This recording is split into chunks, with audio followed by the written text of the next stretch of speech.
चल रहा है पूरा, इतना धूम मची हुई है सब तरफ महाकुंभ की, इतना मीडिया के कारण से और योगी जी के और मोदी जी के कारण से बहुत ज़्यादा सब तरफ चर्चा फैली हुई है, प्रचार है। ज्योतिषी गणना के हिसाब से भी 12 साल में पूर्ण, 12 बार, जब 12 बार हो जाता है 144 साल बाद महाकुंभ का अवसर आता है। तो इसका महत्व प्रकट किया गया, इतना मीडिया के कारण और बाकी और संतों के कारण से आम जनता तक उसका महत्व पहुंचा है। तो उस महत्व को समझ के सभी को लगता है कि जाएं हम लोग एक बार, कि हम लोग सब भाग्यशाली हैं कि 144 साल के बाद में जो संजोग बनता है वो हम लोग के जीवन काल में बना है। तो इसके लिए लोग जाते हैं। जिन लोग को भी धार्मिक मान्यता है या कर्म कांड के जानने वाले हैं या ज्ञानी भी हैं, तो सभी ऋषि मुनि संत सभी लोग जाते हैं। गुरुजी एक दृष्टांत अक्सर सत्संग में बताते थे कि जैसे गंगा नदी ने पूछा भगवान से कि सभी जो भी तीर्थ होते हैं, पवित्र नदियाँ होती हैं, कि जो भी सब लोग आते हैं तो हमको मैला करके जाते हैं, अपने पाप छोड़ के जाते हैं, गंदगी सब छोड़ के जाते हैं। हम कैसे शुद्ध होएं, हम कैसे पवित्र होएंगे फिर? मतलब हमको लोग मैला कर गए, हम कैसे साफ होएं? तो भगवान ने कहा कि जब संतों के चरण तुम्हारे में पड़ेंगे तो तुम पवित्र हो जाओगी। मतलब लोग तो अपने छोड़ के गए, जो भी अपने भाव गलत मन से अपने पाप या बाहर से भी गंदगी, तो पवित्र नदियों को पवित्र करने वाले संतों के चरण होते हैं। एक दृष्टांत था कि जा रहा था एक व्यक्ति, उसने क्या देखा कि 3 जो गाय हैं बिल्कुल ब्लैक कलर की, उसको लगा भैंस हैं, तो वो जा रही हैं किसी संत के आश्रम में। तो सोचने का इतनी सवेरे सवेरे 3 भैंसें कैसे चली जा रही हैं संत के आश्रम में?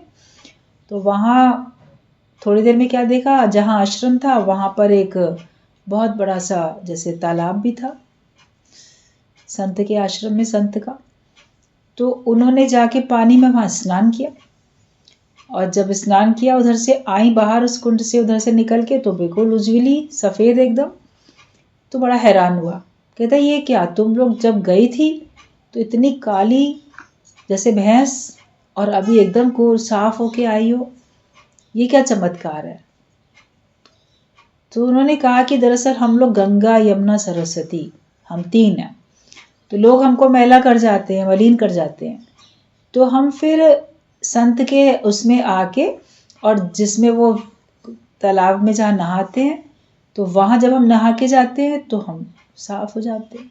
तो उसको लगा संतों का इतना महत्व है। तो जो भी ये कुंभ के मेले, दूसरे मेले तीर्थों में लगते हैं, ऋषि मुनि संत सब दूर दूर से आते हैं। तो जैसे तीर्थ स्थान भी, वो नदियाँ भी उनके इंतज़ार में होती हैं कि कब संत आए हमारे में, स्नान करें, अपने चरण डालें, तो हमको भी पवित्रता हासिल हो, स्वच्छता हासिल हो। ये एक धार्मिक मान्यता होती है। तभी आप देखो कि टीवी में कितना देखते हैं, वैसे कोई सालों भर नज़र नहीं आएंगे, ऐसे टाइम में वो लोग सब भी आते हैं, स्नान करके जाते हैं। और आम जनता सबकी अपनी अपनी भावना, जाकी रही भावना जैसी, प्रभु मूरत देखी तिन तैसी। तो जो जैसा भाव जगाए वो वैसे ही फल पाए। हम प्रसन्नता के भाव से जाएंगे तो अच्छा होगा, उस जगह भी कोई चोरी के भाव से जाएगा तो वो पाप करके आएगा। वहाँ पर भी ठगी भी तो होती है, चोरी भी तो होती है, लोग झूठ बोलते हैं, लूटते हैं। वो उस स्थान पे जाते हैं कि इतनी भीड़ होगी, हमें सबके पर्स चोरी करने का मौका मिलेगा, कहीं कुछ होगा। तो जो जैसा भाव जगाए वो वैसे ही फल पाए। गुरु के कारण से हम लोगों का भाव सबका बहुत अच्छा हो जाता है। तो मन चंगा तो कटौती में गंगा होती है, सब रहते हैं। लेकिन फिर भी अगर परमात्मा की कृपा होती है और अवसर मिल जाता है सहजता में, या बहुत अत्यधिक लालसा भी है, तो भगवान हमारी वो अगर भावना पूरी करते हैं तो हमें भगवान के शुक्राने मानने चाहिए। और जिसके भी सहयोग से हमें अवसर मिल जाता है तो हमें उसका भी शुक्राना मानना चाहिए। गुरुजी तो कहते हैं जड़ चेतन हर एक का शुक्राना मानो, अपने घर वालों का भी शुक्राना मानो जो कि तुमको विघ्न नहीं डालते, रोकते नहीं है, तुमको भेज देते हैं सत्संग में भी। जो जैसा भी करे उतना ही उपकार समझ कोई जितना साथ निभा दे, और जो जितना भी तुम्हारे लिए कर दे थोड़ा या अधिक, हमें तो हर समय शुक्राने में ही रहना है, शुक्राने और मुस्कुराने में ही हमको सबको रहना है। तो भाव तो हो रहता ही है कि कहीं ऐसा होता है तो सबके भाव होते हैं, तो इकट्ठे सब लोग चले ही जाते हैं। और अब की बार भी भगवान की कृपा से जैसे रहा कि हाँ एक अवसर मिला जाने के लिए कुंभ में, तो हम लोग का बन गया प्रोग्राम जाने का। और जाने का तो वैसे भाव था ही कि जाएंगे ही जाएंगे, लेकिन किसी के माध्यम से हो जाता है। किन्हीं ने ऑफर किया कि आप लोग कुंभ में आओ, हमारे पास इधर आ जाओ। तुमने कहा ठीक है भाई, दादा भगवान ही बोलते थे गुड ऑफर नेवर रिफ्यूज, अच्छा ऑफर मिले तो उसको रिफ्यूज क्यों करो। मैंने कहा पहले जाके देख कर आते हैं, क्योंकि जो स्थान हमने खुद नहीं देखा है उसमें हम कितने लोगों को कैसे लेके जा सकते हैं। स्थान कैसा है क्या है देख लेते हैं, ये तो काफ़ी समय तक चल रहा है। एक दिन देख कर सब सर्वे करके आएंगे, उसके बाद औरों को भी बता सकते हैं कि आप लोग जाओ तो वहाँ ठहर सकते हो, या इस तरीके से है वो भी है। तो अभी तो जहाँ पर हम लोग गए थे जिनके सौजन्य से, तो साधारण सा स्थान था, लेकिन वो पवित्र स्थान होता है कि जो हमको एक जैसे आश्रय देता है, तो वो पवित्र स्थान होता है। तो वहाँ पे गए, 2 रूम थे, एक में लेडीज़ का था रहने के लिए, एक में जेंट्स का था रहने के लिए। रूम 2 बाथरूम ऐसे करके ठीक ठाक, मगर ये था कि सीढ़ियों से ऊपर चढ़ के जाना, और ऐसे पलंग और इन सब की व्यवस्था तो नहीं होती है, सब धरती पर ही ज़मीन में ही गद्दे वगैरह बिछा के उन्हीं में ही सब लोग का सोना इस प्रकार से था। तो संगत सब उधर ही रुकी। हमको एक सत्संगी प्रेमी अपने, उन्होंने पहले से कहा था कि अगर आप आएंगी तो आप हमारे घर में आके, हमने कहा था ठीक है। तो हम उधर चले गए थे उनके घर में, और दिन में तो साथ में थे इन सब लोगों के, नाइट में हम उधर चले गए थे 2-4 लोगों को लेके। एक सत्संगी प्रेमी के प्रेम के कारण से उनके घर में चले गए थे हम लोग, और इन लोग उधर ही थे। जिस दिन पहुँचे हैं सवेरे यहाँ से निकल के दोपहर तक, तो अपना सारा सामान वहीं पर एक जगह रख के सब लोग फिर गए, खाना वगैरह जो भी था खा के स्नान किया सब लोगों ने बहुत आनंद से। गंगा जी में स्नान किया, क्योंकि पहले गंगा रास्ते में थी, आगे चल के संगम बन रहा था, तो वहाँ पर सब लोगों ने स्नान किया। और सब खुशी से सब लोग, ये लोग मेला घूमे, और भीड़ तो थी ही, भीड़ तो होती है। जहाँ घूमना चाहते थे, कौन सा जूना अखाड़ा देखना चाह रहे थे, वहाँ तो जा ही नहीं पाए, इतनी भीड़ थी। फिर रात में इन लोग उधर सो गए थे। सवेरे हम लोग, ये लोग सीधे पहुँच गए संगम में, जहाँ पैदल पैदल जाते हैं, सब उमंग के साथ पहुँच गए। हम जिनके पास ठहरे हुए थे वहाँ से हम लोग उधर जमुना जी की तरफ जाके, और वहाँ से नाव से हम लोग गए संगम में नहाने के लिए। व्यवस्था बहुत अच्छी बनी है नाव से अगर आप जाते हैं, लेकिन जैसे ट्रैफिक जाम हो जाता है ना, सड़कों पे भीड़ होती है, बहुत गाड़ियाँ जाम में फंस जाती हैं, फिर धीरे धीरे निकलती हैं जाके। तो कार का और बाकी रोड का तो ट्रैफिक जाम देखा था, मगर बोट का भी ट्रैफिक जाम होता है तो हम लोगों ने पहली बार देखा। इतनी नाव थी, और वहाँ पे भी बस जैसे कोई जाए कोई आए वहाँ इकट्ठे, फिर उनको टर्न लाइन लगानी पड़ रही है, जाएंगे वहाँ। बहुत एक सुविधाजनक अब की बार हमको लगा नाव से जाने में, संगम में जाने में। जो मेन वहाँ पे एक बड़ा सा बोट टाइप तख्त रहता है, जैसे अपनी नाव से उतर के उस पर खड़े होते हैं, और वहीं पे वो पुजारी पूजा वगैरह भी कराते रहते हैं, और फिर उस तरफ थोड़ा सा उतर के पानी में जाना पड़ता है। तो जो उतर के जो जा रहे थे, तो वहाँ पे पहले तो होता है कि हम लोग ऐसे ही उसमें लटक के जाएंगे, जंप लगा के जाएंगे, लेकिन अभी वहाँ पे उन्होंने स्टील की बहुत बढ़िया सीढ़ियाँ बना दी थी। सीधे उस सीढ़ी से एक एक कदम उतर के पहुँच जाओ, तो पहले जमुना जी का पानी एकदम पता चल रहा था, और फिर उसी में पैदल थोड़ा सा आगे चल के गंगा जी का, मतलब वहाँ पे फिर बहुत फैला हुआ था, बहुत बड़ा सा पूरा एरिया संगम का, लोग आराम से नहा सकते थे। और वहाँ चेंजिंग रूम भी लेडीज़ के लिए बना के रखा था उसी जगह पे कॉर्नर में, ऐसे 4 कार, ताकि आराम से जो भी महिलाएं हैं कपड़े बदल सकें, सुविधा अच्छी थी। तो बोट से जाके नहाने में हम लोग, संगम में हम लोग उधर से नहा कर आ गए। अगले दिन वापस, एक ही दिन की बात थी, एक दिन गए, अगले दिन वापस लौट के आए। लेकिन ये देखा कि जो लोग भी जाएं तो उनको थोड़ा सा अपने अंदर में इतना हौसला हिम्मत होना चाहिए कि वो पैदल चल सके। कभी अचानक कोई मिनिस्टर आ जाता है, कभी कोई होता है, पर्व पे तो जाना मतलब अवॉइड ही करना चाहिए। फिर भी जिनकी मर्जी है वो जाएं, जिनके अंदर में हौसला हिम्मत है। और वीकेंड्स पे भी जाना थोड़ा अवॉइड करना चाहिए, सैटरडे संडे में, क्योंकि रश होता है। उसके बावजूद भी जिसको जब सहूलियत मिलती है वो तभी जाता है। बहुत बड़ा ग्रुप अगर जाता है तो फिर एक दूसरे की चिंता लोगों को लगती है। बहुत बड़े ग्रुप में भी हम लोग को शुरू से स्काउट एंड गाइड में, स्कूलों में, एनसीसी में, सब में इतना हम लोग को बचपने से सबको ट्रेनिंग दी हुई होती है कि कितना भी बड़ा ग्रुप हो उसको छोटे छोटे आपस के ग्रुप में बांट देते हैं। 2-2 का या 4-4 का ग्रुप बना देते हैं, ताकि वो लोग आपस में एक दूसरे का ख्याल रखेंगे तो कोई खोएंगे नहीं। तो उसी प्रकार से हम लोगों ने भी किया था। तो किसी की जान माल की कोई हानि नहीं हुई, कोई खोया नहीं, किसी का कुछ नुकसान नहीं हुआ। सब लोग बड़े अच्छे तरीके से करके आए। तो छोटा ग्रुप जाए, और वहाँ पे ठहरने के लिए अगर पहले से आपने कोई व्यवस्था बनाई है तो बहुत अच्छी बात है। अदरवाइज़ ऐसे मौके पे तो सभी लोग का बिजनेस बहुत चमक रहा है। कुछ कुछ घंटे भी, मान लो आप एक नाइट भी अगर कहीं रहना चाहते हो होटल वगैरह में, तो 8-10 हज़ार रुपये एक नाइट का किराया, 2 लोगों का या 4 लोगों का, ऐसे इस प्रकार का है। पहले से अगर लोग करा लेते हैं कहीं व्यवस्था तो थोड़ा सा सस्ता भी होता है। सरकार की ओर से भी रैन बसेरे टाइप के थे वहाँ पे, बहुत बड़े बड़े बने हुए थे। तो 200 रुपया प्रति बेड के हिसाब से वो लोग लेते हैं। और जो संतों के आश्रम हैं वो भी बहुत अच्छे हैं, उसमें भी लेकिन पहले से बुकिंग होती है, उसमें व्यवस्थाएं बहुत अच्छी होती हैं। पिछली बार जब अर्धकुंभ लगा था तब हम लोग जब गए थे तो अवधेशानंद जी के आश्रम में हम लोग गए थे, बहुत ही अच्छी व्यवस्था थी। और अब की बार जब पूछा तो अभी 10 फरवरी तक उन्होंने कहा पूरा फुल बुक है। और उसके आगे के लिए भी अगर अभी से बुक कराओगे, सब ऑनलाइन बुकिंग हो रही है, बुक कराओगे तब आपको मिल सकता है। तो उसमें 3 का मतलब कुटिया 3 लोगों के रहने की उसकी रेट अलग हैं, तो 6 लोगों का अलग है, तो 12 का अलग है।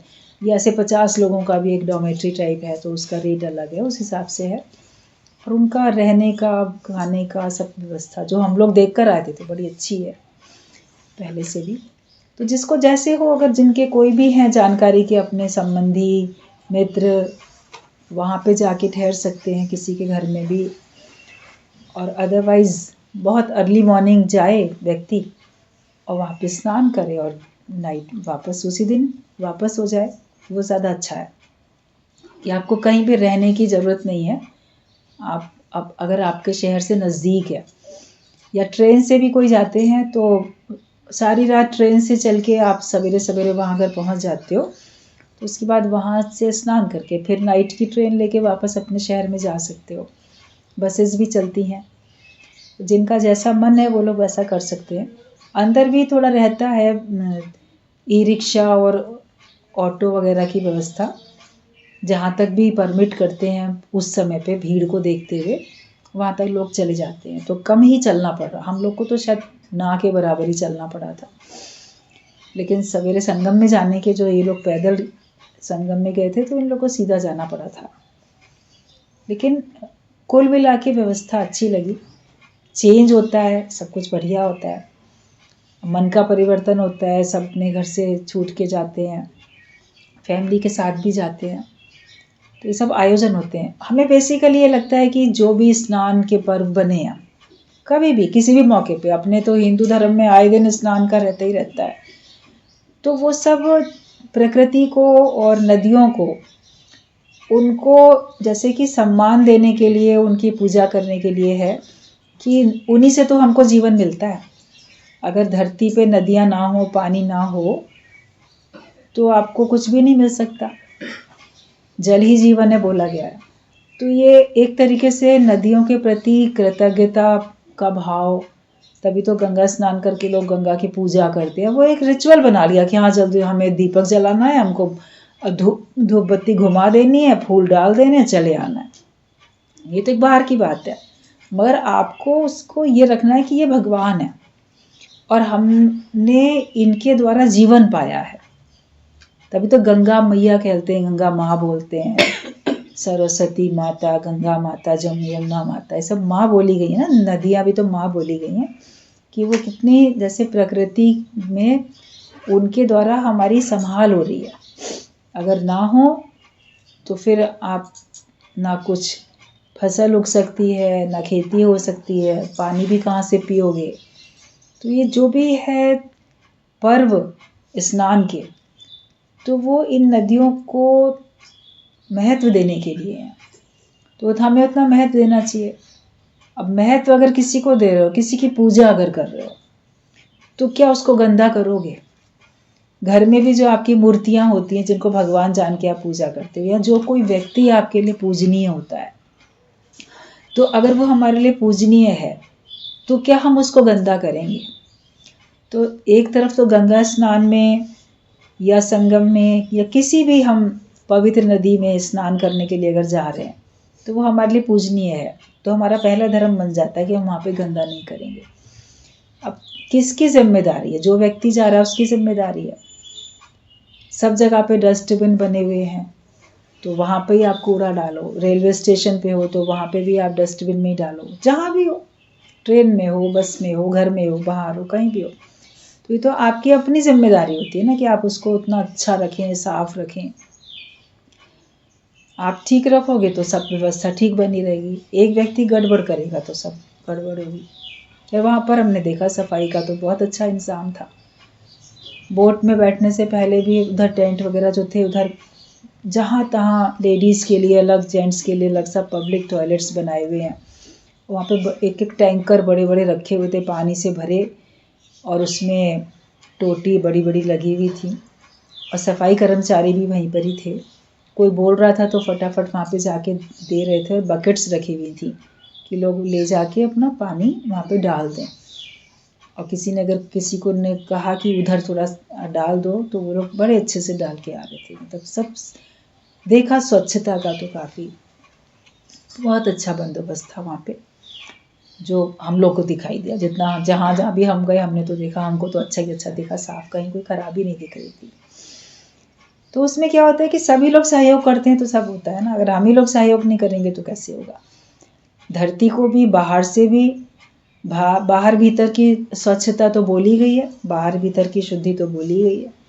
अपने विचार भी अच्छे रखो, अपने कर्म भी अच्छे रखो, और बाहर से भी सब कुछ अच्छा रखो। तो किसी एक की जिम्मेदारी नहीं होती, भगवान की जिम्मेदारी नहीं है, या जो गवर्नमेंट है उसकी जिम्मेदारी नहीं है, लेकिन एक एक इकाई, एक एक व्यक्ति, उसकी जिम्मेदारी है। अभी सत्संग में सब लोग आते हैं तो एक एक की तो जिम्मेदारी है ज्ञानवान बनना। गुरु की जिम्मेदारी है वो मैनेजमेंट करता है, तो गवर्नमेंट की जिम्मेदारी है वो मैनेजमेंट करती है। मगर कोऑपरेट करना किसका काम है? सभी का काम है ना। जब सब मिलके सहयोग करेंगे तब तो होगा। जो कहा जा रहा है वैसा नहीं करोगे, कुछ और करोगे, तो उससे फिर गड़बड़ हो जाती है। तो इसके लिए बच्चों को बचपन से ही सिखाना चाहिए, उस हिसाब से चलें।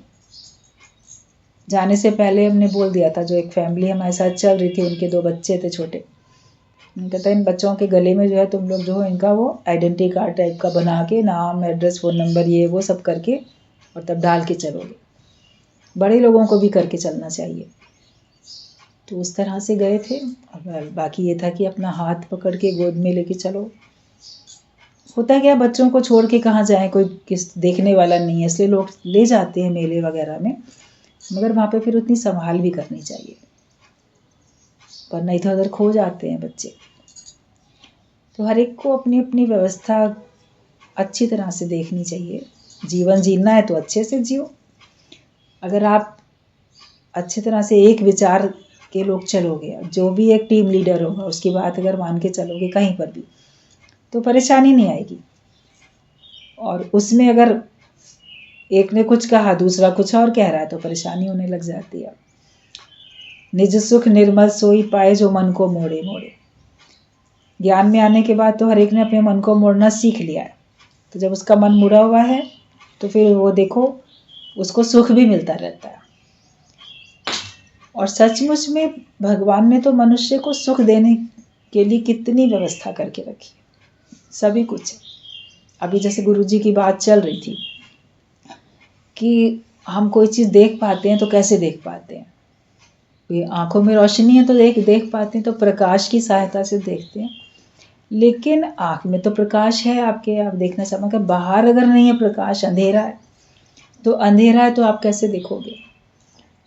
तो बोला कि सूर्य का प्रकाश होगा तब देखेंगे। बोले जहाँ सूर्य का प्रकाश भी नहीं है वहाँ पे आपको देखना है तो कैसे देखोगे? तो बोला फिर वाणी का प्रकाश होता है। भाई आप सुन के चले जाते हो ना, अंधेरे में कोई बोलेगा दाएं मुड़ जाना, बाएं मुड़ जाना, अच्छा नीचे ठोकर लगेगी, पानी है, सख्त है, पत्थर है, कांटा है, कुछ है। तो जहाँ बाहर से सूर्य का प्रकाश नहीं है तो वहाँ पे वाणी का प्रकाश होता है। तो गुरु की वाणी का प्रकाश हमको मिलता है तो हमको ये दिखता है रास्ता। अब भगवान का रास्ता, मोक्ष का रास्ता हमको ये सूर्य का प्रकाश नहीं दिखा पाता है ना, लेकिन गुरु की वाणी का प्रकाश तो हमको भी रास्ता दिखा देता है, हमको वहाँ तक पहुँचा देता है। और जैसे आप वाणी का प्रकाश नहीं है, आप सो गए हो, सो रहे हो, तो आपको सपना जो दिख रहा है वो कौन से प्रकाश से दिखता है? ये वो तुम्हारा अपना इनर आत्मा का प्रकाश होता है, उसमें तुमको दिखाई देता है। तो प्रकाश का महत्व है, इसीलिए सूर्य का नमस्कार, सूर्य है कि हमको प्रकाश को महत्व देना है।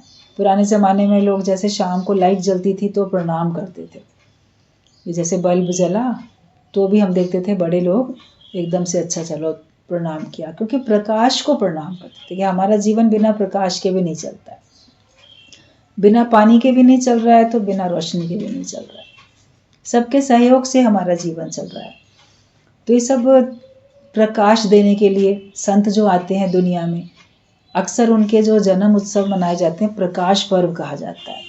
सिखों में तो खास करके आप देखो गुरु गोविंद सिंह का प्रकाश पर्व मनाया गया, उनका प्रकाश पर्व क्यों कहा जाता है? कि संत आए वो हमको रोशनी देने के लिए आए, ज्ञान की रोशनी देने के लिए आए हैं, और उस ज्ञान की रोशनी से हमको सब कुछ ठीक ठीक दिखाई दे रहा है। प्रकाश में हम ठोकर खाने से बचते हैं, गुरु की वाणी से हम ठोकर खाने से बच जाते हैं। तो ये वाणी का प्रकाश जो लेके आता है तो फिर उसका वो प्रकाश पर्व के नाम से मनाना चाहिए, उनके लोग फॉलोवर्स मनाते हैं। तो हमारे जीवन में रोशनी भर जाए, हमारे जीवन में भी ज्ञान का सूर्य उदय हो जाए, हमारे जीवन में भी रोशनी भर जाए, तो आप देखोगे कि आप तो हमेशा प्रकाश में हो ना। अगर आप प्रकाश का स्वरूप बन जाते हो, आप रोशनी का स्वरूप बन जाते हो, तो आप तो हमेशा प्रकाश में ही रहते हो। अज्ञान का अंधेरा कभी हमारे ऊपर आएगा ही नहीं। अपने को हमेशा रोशनी में रखो, ज्ञान के प्रकाश में रखो। ज्ञान का प्रकाश उसका कभी भी नाश नहीं होता। सूरज हमको उस आँख वाले को रोशनी दे सकता है, और गुरु का ज्ञान हमको, जिसको आँखें नहीं है, सूरदास है कोई, उसको भी रोशनी दे देता है। ज्ञान की रोशनी तो हर एक को मिल जाती है। हम सब लोग भाग्यशाली हैं कि हम लोग को गुरु का ज्ञान मिला, एक अवसर हम लोग को सबको मिला हुआ है। सब बैठे हैं, ज्ञान सुन रहे हैं, संसार का सारा दुख सुख किस कारण से उपजता है वो कारण का पता है, और उसका निवारण कैसे हो उसका भी पता है। लोगों को कारण का ही पता नहीं होता तो फिर निवारण कैसे करेंगे? अभी हमको पता चल गया कि हाँ इन सब के पीछे क्या कारण है, तो हम अपने दुखों को दूर भी कर पाते हैं। बोलते मैं ही खुद पर्दा बना था, ये मुझे मालूम ना था। मेरी मैं ही तो पर्दा बनी हुई थी, हमारा अहंकार ही तो था जो पर्दा बना हुआ था। तो उन सब से कैसे गुरु ने हमको बचा लिया। हर पल शुक्राने में रहो, हर पल भगवान के जो भी लीला है प्रकृति को देख के खुश रहो।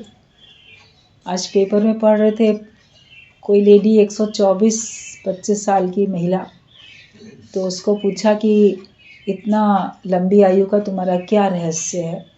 बोली बाकी सब तो जो है, लेकिन पॉजिटिव थिंकिंग, आशावादी जो विचार है उसी ने मेरे को इतना लंबा रखा हुआ। सरकार मतलब जैसे अलग अलग, वो चाइना की लेडी थी, जैसे डॉक्टर्स भी और लोग भी गुरु भी सब क्या कहते हैं, पॉजिटिव थिंकिंग रखो। तो वो एक बड़ा फैक्टर होता है लंबी आयु का। अगर हम दुखी रहते हैं, परेशान रहते हैं, तो उसका प्रभाव हमारे शरीर पे पड़ता है, उससे हमारी सब चीज़ें खराब होकर ख़त्म हो जाती हैं। लेकिन अगर हम प्रसन्न रहते हैं और हमेशा अच्छा सोचते हैं, सबके लिए अच्छा सोचोगे, तुम्हारा मन प्रसन्न रहेगा। किसी एक के लिए भी बुरा सोचोगे तो तुम्हारे मन में भी तो खिन्नता रहेगी। और होप फॉर द बेस्ट बोला गया। हालांकि ये गुरु ने सावधानी के लिए बोला कि be prepared for the worst, खराब से खराब कंडीशन के लिए भी तैयार रहो, लेकिन होप फॉर द बेस्ट, अच्छे एकदम आशावादी विचार रखो। तो उससे आप खुश रहोगे, और जितना अधिक आप अंदर से खुश रहोगे, बाहर से तो कोई हंस लेता है, गा लेता है, कुछ कैसे भी किसी अवसर पे नाच भी लेता है। शादी ब्याह होते हैं, देखो लोग सड़कों पे कितने नाचते हुए चलते हैं। तो क्या सचमुच में वो नाच रहे हैं? उस समय मौका था ना, डांस कर लिया, उसके बाद तो फिर वो दुखी परेशान कहीं कुछ ना कुछ रहते ही है। लेकिन ज्ञानी हर समय हर पल उमंग में, आनंद में रहता है। तो अगर हम अच्छे आशावादी विचार रखते हैं, आयु भगवान ने जितनी भी आपकी दी वो आपके लिए बहुत है, उसी के शुक्राने मान के चलेंगे। बाकी किसी को कितनी लंबी आयु मिलती है, किसी को कितनी मिलती है, वो तो लेन देन है, हिसाब किताब है। लेकिन एक बात कहने में आ जाती है कि जो जितना खुश रहता है वो उतना अधिक जीवित रहता है, और जो जितना दुखी रहता है तो फिर उसका जीवन भी, शरीर खराब हो जाता है, ख़त्म हो जाता है। तो हम लोग को हमेशा रखनी है पॉजिटिव थिंकिंग। गुरु ने वही बताया, अपना विचार अच्छा रखो, अपने भाव अच्छे रखो। जैसे भाव होंगे, जैसे विचार होंगे, वैसे ही कर्म बनेंगे, वैसी भाषा होगी, और आपके लिए वैसे ही माहौल तैयार होता जाएगा। आप अगर एक दीपक जलाते हो, मोमबत्ती को जलाते हो, तो आपके चारों तरफ तो अंधेरा नहीं रहता ना। आपने अगर टॉर्च जलाई तो आपके लिए तो रोशनी होगी। तो आपने विचार अच्छे रखे तो आपके लिए तो मार्ग मिल गया ना, आपका तो मार्ग कम से कम आगे चला गया। हम गलत विचार रखेंगे, हम ही अपनी बत्ती बुझा देते हैं अंदर की, हम ही निराश हो जाते हैं। तो अंधेरे में कौन है फिर? अंधेरे में तो फिर हम ही हैं। तो इसलिए ज्ञान का प्रकाश हमेशा अपने साथ रखो, गुरु की वाणी का प्रकाश हमेशा अपने साथ रखो। फिर आप देखोगे आपका जीवन इतना उमंग वाला होता है, इतना उत्साह वाला होता है, आपके चेहरे पे प्रसन्नता की चमक एक अलग से लोगों को दिख जाती है। तो अपने को रखो हमेशा प्रसन्न चित्त, और प्रसन्न चित्त व्यक्ति को परमात्मा भी शीघ्र मिल जाता है। ये बात गुरुजी ने हर बार बोली है, सत्संग में अक्सर आप लोगों ने सुना है कि जो प्रसन्न चित्त रहता है उसको भगवान शीघ्र मिल जाते हैं। इसलिए सब लोग रहो खुश। जब जैसा जिसका जहाँ का नजल हुकुम होगा, उसका वहाँ पे आना जाना, लेना देना होता रहेगा। उमंग रखें, उत्साह रखें। उमंग में आपने कोई प्रोग्राम बना के चाह रखी तो अच्छी बात है, पूरा होगा तो भी बहुत अच्छा है, नहीं होगा तो हर रूप में हम ही हैं। ये भाव रखते हो तो आपकी खुशी कोई छीन नहीं सकता है। अब जो गुरुजी का पत्र पढ़ रहे हैं हम लोग, उसमें आगे पॉइंट है कि तुम अपनी वैल्यू जितनी रखोगे उतनी ही तो होगी। आप अपनी वैल्यू जितनी रखोगे, अपनी कीमत तुम जितनी करोगे, उतना संसार वाले, परिवार वाले और लोग सब तुम्हारी भी उतनी कदर, उतनी कीमत करेंगे। हम अपनी नज़र में खुद ही अपनी कीमत नहीं करते, अपनी नज़र में हम उतनी कीमत नहीं करते, अपनी कदर हम खुद ही नहीं करते, तो और लोग भी नहीं करते। इसलिए अपने को महत्वपूर्ण बनाओ कि तुम अपनी वैल्यू जितनी रखोगे उतनी ही होगी। तुम आत्मा हो तो सब तुम्हें भगवान कहेंगे, पर तुम अपने को औरत या लड़की समझते हो तो सभी तुमको मर्यादा में, फर्ज में, ड्यूटी में फंसाते रहेंगे। तुम अपने को क्या जान रहे हो? अगर तुम अपने को भगवान करके जानते हो, अपने को ब्रह्म, अपने को आत्मा करके जानते हो, तो सब तुमको फिर भगवान ही समझेंगे, वैल्यू करेंगे। लेकिन तुमको लग रहा है मैं तो औरत हूँ, मैं तो लड़की हूँ, मैं तो कमज़ोर हूँ, मैं दीनहीन हूँ, मैं दुखी हूँ, मैं ज़रूरतमंद हूँ। आप अपनी दृष्टि में ऐसे बन के चलोगे तो सब लोग फिर तुमको मर्यादा में, तुम अच्छा, तुम्हारा ये धर्म है, तुम्हारी ये ड्यूटी है, तुम्हारा ये फ़र्ज़ है, तुम्हारी ये मर्यादा है, वो भी तुमको वही बात सुनाते रहेंगे लोग। तो सब तुमको मर्यादा में, फ़र्ज़ में और ड्यूटी में फंसाते रहते हैं। ब्रह्मज्ञानी ऊंचे ते ऊंचा, पर मन अपने ते सबसे नीचा। जो ब्रह्म ज्ञानी है वो ऊंचे से ऊंचा है, लेकिन अपने मन से वो सबसे नीचा है। मतलब वो हर एक को अपने से अधिक वैल्यू देता है, हर एक के आगे नम्रता करता है, हर एक के आगे झुकता है, वो हर एक की सेवा में रह सकता है, वो हर एक का दास भी होके रह सकता है। वो इतना मन से सबके आगे झुका रहता है। चरण धूल तेरे जन की होगा। जो ब्रह्मज्ञानी होता है वो भगवान के बनाए हुए बंदों के चरणों की धूल बन के रह जाता है कि मैं कुछ भी नहीं। मन से वो इतना नीचा, और वैसे वो ऊंचे से ऊंचा भगवान तक, भगवान से भी ऊंचा है। तो मन से, लेकिन वो सबके आगे इतनी नम्रता वो करता है कि ब्रह्मज्ञानी ऊंचे ते ऊंचा, पर मन अपने ते सबसे नीचा। सारी दुनिया को इस ज्ञान की जरूरत है। तुम केवल निष्कामी हो जाओ तो निष्काम कर्म अपने आप तुम्हारे सामने आएगा। आप जैसे भाव रखोगे तो तुम्हारे सामने निष्काम कर्म अपने आप आएगा। दुनिया में सभी दुखी हैं और सबका दिल खाली है। संसार में केवल तुम ही दुखी नहीं हो। आप देखोगे सबके अंदर कोई ना कोई कष्ट है, कोई ना कोई दुख का कांटा सबके अंदर में चुभा हुआ है, और सबके दिल खाली खाली हैं, जैसे मेरा कोई है ही नहीं। दिल ऐसा खाली है। जब आप औरों को देखोगे समझ में आएगा तुमको तो बहुत कुछ मिला है कि सगल सृष्टि का राजा दुखिया, पर जो अपने को आत्मा जानता है तो सुखी हो जाता है। सुख सागर में आए के मत जाओ रे प्यासा प्यार। अब सत्संग में आ गए हो तो तुम सुख सागर में आ गए हो, तो फिर अब प्यासे प्यासे नहीं जाओ। अब मन में ये नहीं रखो कि मेरे मन में बड़ा खालीपन है, मेरा कोई है नहीं। बोलो हमारे साथ भगवान, हमारे साथ गुरु, हमारे साथ ज्ञान है, सारी सृष्टि हमारे साथ है। तो तुम सुख सागर में आ गए हो तो प्यासे नहीं जाना। सबसे ज्यादा भगवान ने तुमको फ्री रखा है। कर्म करने को तू स्वतंत्र है, लेकिन फल भोगने को तू परतंत्र।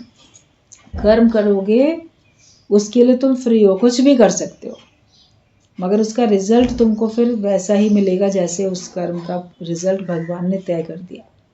वो भोगना फिर जरूर पड़ेगा। तो कर्म जैसा करो, फल उसी के हिसाब से आपको मिलना ही मिलना है।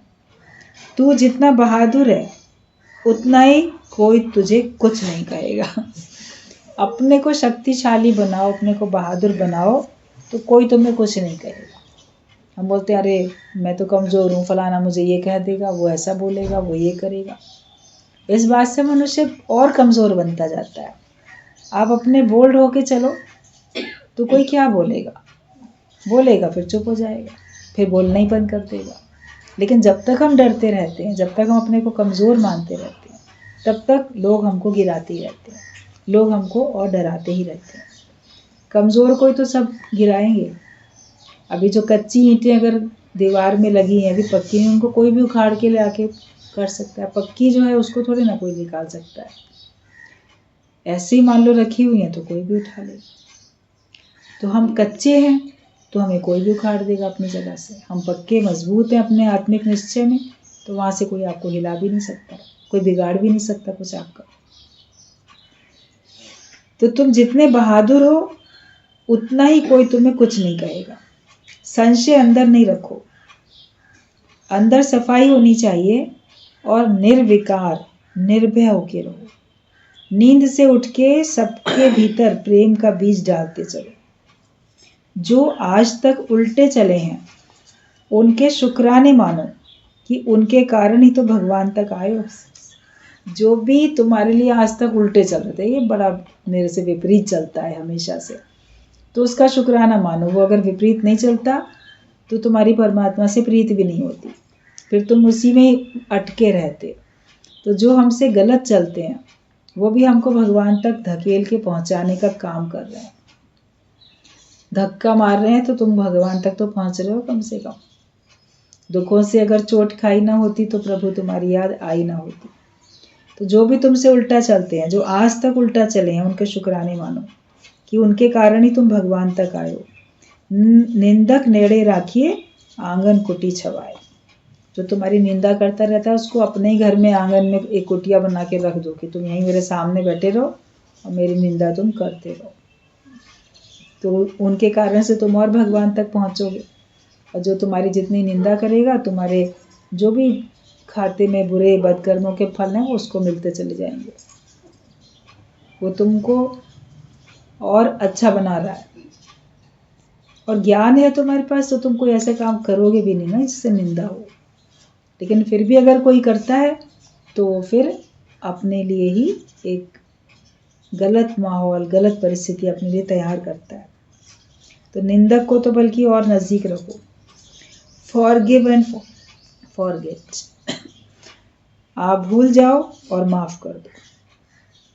हर बात को भूल जाओ।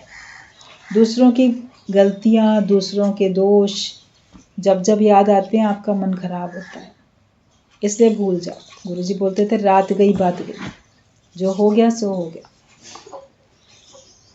जो कुछ तुमने आज दिन तक दुनिया में देखा उसको भूल जाओ। याद रखना केवल ज्ञान को, याद रखो केवल भगवान को। याद रखने लायक वही है। जो लोग याद रखने लायक नहीं है उनको तुम अपनी यादों में बसाए रहते हो, जगत को अपने दिल दिमाग में बसाए रखते हो, उन्हीं की याद करते रहते हो। इससे अच्छा सिमरन करो भगवान का, याद करो भगवान को, ज्ञान को याद करो, और भूल भी जाओ माफ़ भी कर दो। वरना हम ना इसको कभी माफ़ नहीं कर सकते। उसने मेरे संग इतना बुरा किया था या कर रहा है या कर सकता है, तो पहले से ही उसके लिए कर्म बनाते रहते हैं। तो जिसने जो किया बोलो हमने सबको माफ़ कर दिया। वो अज्ञानी है, उनको समझ नहीं है, इसीलिए वो गलत करते हैं। हम अपना बचाव करते हुए आगे चलें, हमारा नुकसान कोई नहीं करे। बोला ना कि जितने तुम बहादुर बनोगे तो उतना कोई तुमको गिरा नहीं सकता। अपने को शक्तिशाली बना के रखो। ज्ञान की शक्ति सबसे बड़ी शक्ति है। और जो हुआ उसको भूल जाओ, उसको माफ़ करके आप केवल भगवान के ध्यान में रहो। फिर आपका जीवन वास्तव में बहुत सुखद होगा, अच्छा होगा। ठीक है, बाकी पत्र बाद में।